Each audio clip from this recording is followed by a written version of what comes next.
மீன் குழம்பு செய்யறதுங்கிறது அவ்வளோ கஷ்டமான வேலைலாம் இல்லைங்க. ரொம்பவே சிம்பிள் அண்ட் ஈஸியாக செஞ்சிடலாம்.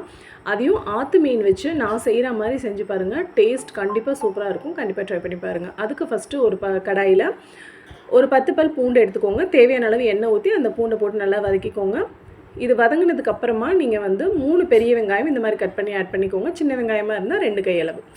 இதுக்கப்புறமா 3 மீடியம் சைஸ் தக்காளி ஆட் பண்ணிக்கோங்க. இதுவும் நல்லா வதங்கட்டும். வதங்கும் போதே கொஞ்சமாக ஜீரகம், கொஞ்சமாக சோம்பு இதெல்லாம் நல்லா வதங்கினதுக்கப்புறமா நீங்கள் குட்டி குட்டி பல்லாக தேங்காய் ஒரு அரை மூடி போட்டுக்கோங்க. சின்ன மூடியாக ஒரு அரை மூடி இது மாதிரி கட் பண்ணி ஆட் பண்ணிக்கோங்க.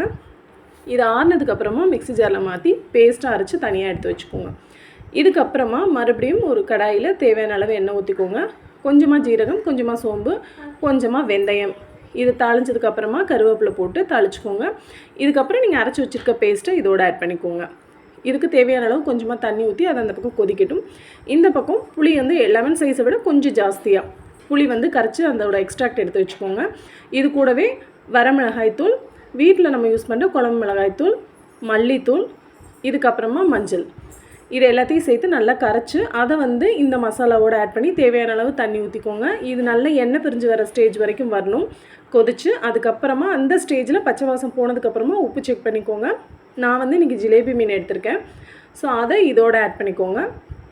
இது ஜஸ்ட் மீன் போட்டு ஒரு 10 மினிட்ஸ்க்கு முன்னாடியே நீங்கள் போட்டுட்டு ஒரு 10 மினிட்ஸ்க்குள்ளேயே பார்த்தீங்கன்னா மீன் ஆட்டோமேட்டிக்காக மேலே வரும்.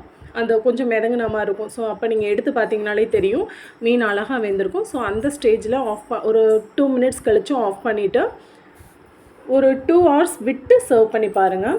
டேஸ்ட் சூப்பராக இருக்கும். கண்டிப்பாக ட்ரை பண்ணி பாருங்கள். ஆற்று மீன் இந்த ஸ்டைலில் வச்சு பாருங்கள்.